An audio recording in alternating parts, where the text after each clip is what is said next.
And the movie on the review table today is the Hollywood film Michael. Michael isn't just another biopic. It's the long-awaited cinematic reckoning of a man whose name transcends music, culture, and time itself. This is the story of a global phenomenon, an icon beyond comparison, and arguably the greatest entertainer to ever walk the face of this earth, the king of pop, Michael Jackson. Directed with intensity by Antoine Fuqua and written with sweeping ambition by John Logan, the film traces Jackson's meteoric rise from his early days dominating stages with the Jackson 5 in the 1960s to the era-defining heights of the Bad Tour in the late 1980s. At its core is a daring dual performance. Jafar Jackson, in a career-defining debut, steps into the impossible role of embodying his legendary uncle, while Giuliano Cruz captures the fragile brilliance of Michael's childhood. Surrounding them is a formidable supporting cast: Nia Long, Coleman Domingo, Miles Teller, Laura Harrier, Jessica Sula, Kaylin Durrell-Jones, and Mike Myers, each bringing weight, presence, and dimension to the world that shaped, elevated, and ultimately consumed a legend. The biopic had its first special screening on April 10th in Berlin, Germany, before its global release on April 24th. And in true Michael Jackson fashion, it didn't just premiere, it ignited a worldwide celebration. Across continents, cinemas stopped being quiet viewing spaces and transformed into arenas of pure pop culture energy. Fans didn't just show up, they showed out, turning every screening into a tribute to the legend himself. And while a handful of early negative reviews, clearly driven by critics eager to tear it down before it could breathe, tried to control the narrative, audiences completely rejected that script. They came out in their thousands, filled theaters, and let their voices be heard. The result?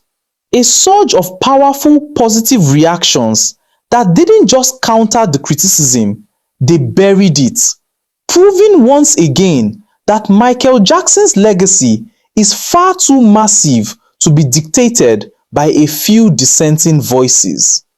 There was no way I was going to do this review without addressing the numbers. Because this film isn't just making noise, it's rewriting the scoreboard in real time. Backed by Lionsgate, Michael has stormed out of the gate with a dominance the studio hasn't witnessed since The Hunger Games: Mockingjay Part 2. And this time, it's doing it in a completely different cinematic era. In the post-pandemic landscape where box office success has become unpredictable, this film didn't just perform, it obliterated expectations, delivering the studio's biggest opening day and weekend in years. And when it comes to musical biopics, let's be clear, this wasn't a competition, it was a blowout. Michael surged past Straight Outta Compton and planted its flag at the top, setting a new benchmark for the genre. This is also a career-defining moment for Antoine Fuqua, whose previous high with The Equalizer 2 now looks like a stepping stone in comparison. For producer Graham King, the film surpasses the already massive openings of World War Z and Bohemian Rhapsody, while screenwriter John Logan sees this project outpace even the towering success of Skyfall. And then comes the global picture. A staggering $217 million worldwide opening. Not projected, not anticipated, delivered. This isn't just a strong debut, it's a statement, a declaration that the legacy of Michael Jackson isn't fading into history. It's still commanding the world stage, louder and more powerful than ever. Right now, Michael isn't just another film in rotation. It is the #1 movie on the planet and the highest rated biopic ever by audiences. That's not hype, that's dominance. So let's get into it. Why is this film hitting this hard? Why are people not just watching it, but coming back again and again? I walked into the cinema with one honest expectation. There is no way you compress the life of Michael Jackson into 2 hours without losing something.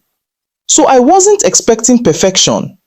I was watching to see how the filmmakers would layer the story, how they would make each moment count, and whether the narrative could carry that kind of weight. Then I walked out, and everything I thought I knew going in got completely dismantled. Because this isn't just a good biopic, this is the benchmark. The standard every future biopic will now be measured against, whether they like it or not. From the performances to the directing, from the cinematography to the razor-sharp dialogue, every single element of this film feels intentional.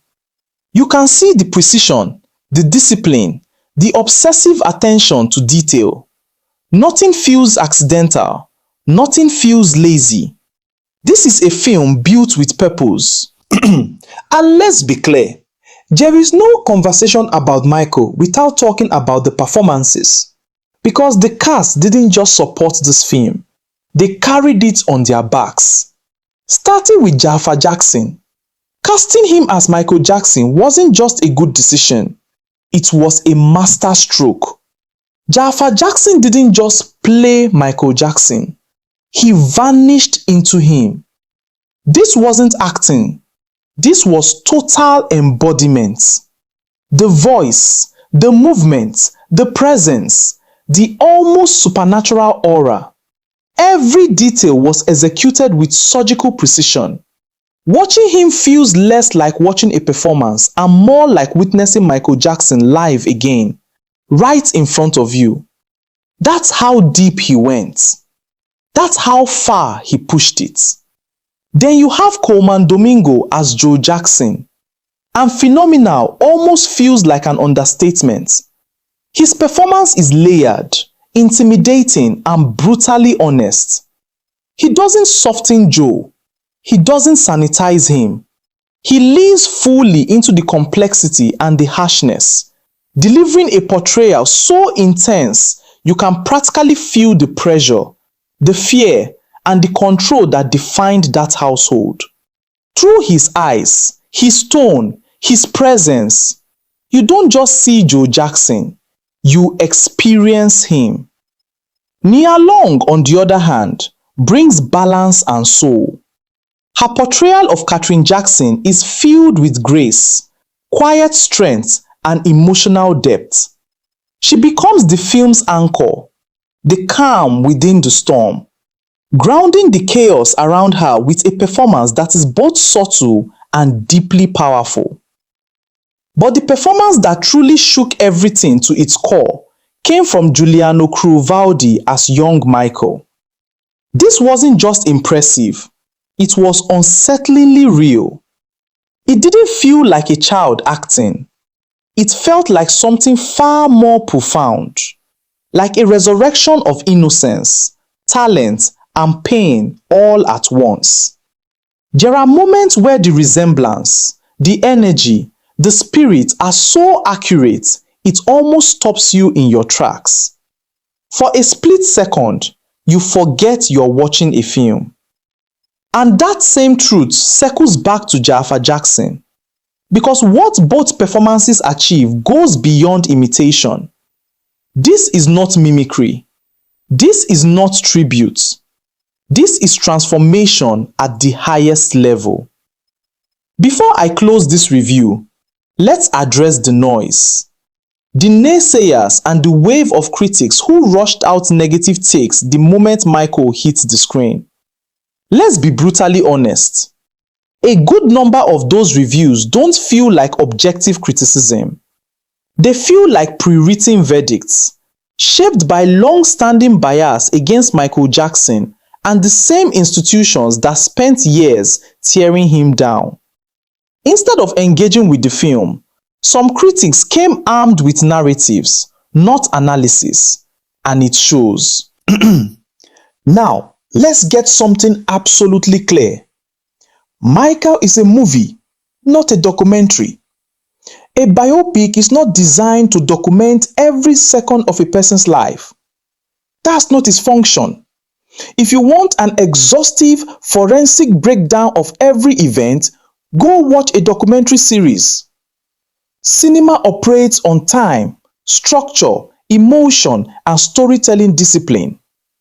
It takes real craft to compress a life as vast and complex as Michael Jackson's into something coherent, powerful, and cinematic. Filmmakers are not obligated to include everything, and forcing every detail into a film doesn't make it complete. It makes it bloated, unfocused, and unwatchable.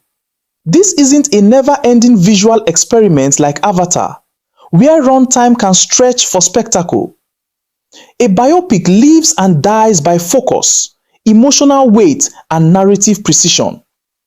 What's disappointing is that some critics didn't even bother to meet the film on those terms. Instead of analyzing the direction, performances, cinematography, or writing, they dragged in recycled controversies and judged the film through that lens. That's not criticism. That's bias dressed up as critique. You can disagree with creative choices. That's valid. But if you are not engaging with the actual filmmaking, then you are not reviewing the movie. You are pushing an agenda. And let's be real, anyone blindly buying into that noise without thinking critically is just helping to keep that cycle alive. At some point, there has to be a line between the art and the endless distractions. Whether you love him or not, Michael Jackson's cultural impact is undeniable. A film about his life deserves to be judged on what it delivers on screen, not buried under narratives that have been recycled for decades. Now, let's stop dancing around it and call it exactly what it is. One of the biggest gaps in this film is the complete erasure of Diana Ross from Michael Jackson's story. And not because the filmmakers didn't want to go there, but because they were shut down from doing so. This wasn't some minor footnote in his life. Diana Ross was already a fully grown adult when she met a very young Michael during the Jackson 5 era.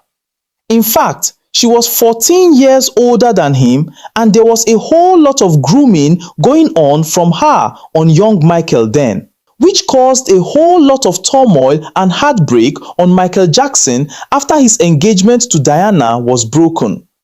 And the movie was going to address it all. The production knew how important that dynamic was and actually went all in. They cast Kat Graham, shot full scenes, and even recreated moments connected to the Wiz.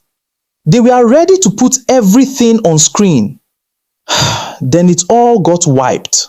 Every single scene involving Diana Ross was cut. Not for creative reasons, but because she legally opted out of the film. Well, if you're a Michael Jackson fan, you already know why. That decision didn't just remove her presence. It gutted an entire layer of Michael's early life. So what you're left with is a version of the story that's been forced to look away from a relationship that, by all accounts, carried serious weight, influence, and controversy. The film didn't soften it. It simply wasn't allowed to touch it. And that's the raw truth. When someone with that level of involvement pulls the plug legally, the film doesn't get to argue, explain, or expose anything. It just has to erase it and move on, whether that leaves holes in the story or not. Another area where Michael takes creative liberty or simply simplifies a far more complex story is in its portrayal of Michael Jackson's early physical transformation and the events surrounding it.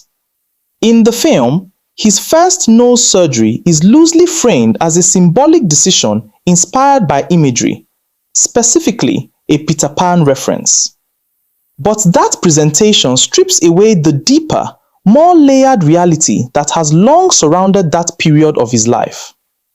It is public knowledge that his father, Joe Jackson, teased him regularly about his nose. But his first nose surgery was done after an accident he had during his dance rehearsal for one of the songs in his Off the Wall album. He fell and broke his nose.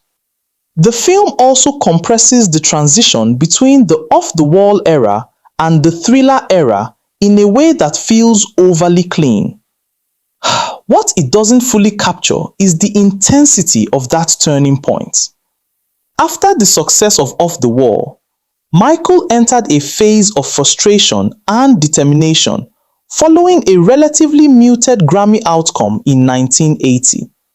That moment is widely seen as a psychological trigger point, fueling an even more extreme drive for excellence. That pressure ultimately fed into the creation of Thriller, an album designed not just to succeed, but to dominate everything before it. The result in reality was historic. He went on to win an unprecedented sweep of awards, including 8 Grammy wins in a single night following its release. But in the film, that entire transformation, from frustration to obsession to global domination, feels flattened. The emotional weight of that shift is present, but it's not fully explored with the intensity it deserves. And that's the core issue here. The film captures the milestones, but sometimes it softens the fire behind the milestones. The hunger, the pressure, and the relentless perfectionism that actually defined Michael Jackson during that era. Beyond all of this, it's important to understand that Michael was never meant to be a 2-hour film. According to Antoine Fuqua, the original vision stretched close to 4 hours, a far more expansive, uncompromising look at Michael Jackson's life. But that vision was cut down hard.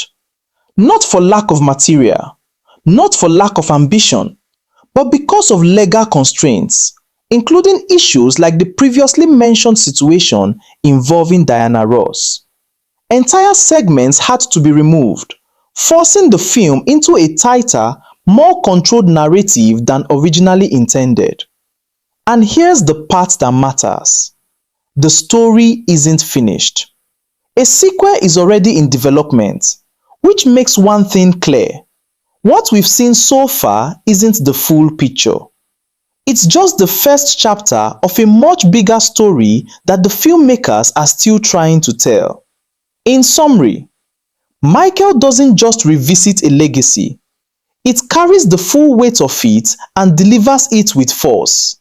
From humble beginnings to unmatched global dominance, the film captures the rise of Michael Jackson with precision, emotion, and undeniable power. It never tries to be a documentary, and that's exactly why it works. Instead, it does something far more important. It makes you feel. It reminds you, without hesitation, that Michael Jackson wasn't just a star. He was a once-in-a-lifetime phenomenon whose influence shattered borders, transcended cultures, and defined generations. This is filmmaking operating at an elite level. From the commanding performances to the tight intentional storytelling to the overwhelming emotional pull, everything about this film feels calculated for impact and executed with near perfection. It doesn't just celebrate his legacy. It proves that his star power isn't fading, it's permanent. If you haven't seen this film yet, understand this clearly. You are not just missing a movie, you are missing a cinematic event. As for me, I'm already heading back for a third viewing, and I say that without hesitation. This film is far from done. It's only getting started. More records will fall, More milestones will be shattered, and when award season arrives, don't expect it to compete, expect it to dominate. And now for my rating. Michael scores an outstanding 9 out of 10. Behind the mask, we see all. Thank you for watching. Please remember to like, comment, and share this video. Don't forget to subscribe to my YouTube channel and click on the bell icon for notifications. Also, be sure to follow me on TikTok, WhatsApp channel, and Instagram at Dominus Cinephile for more movie and TV series reviews. Dominus Cinephile, signing out.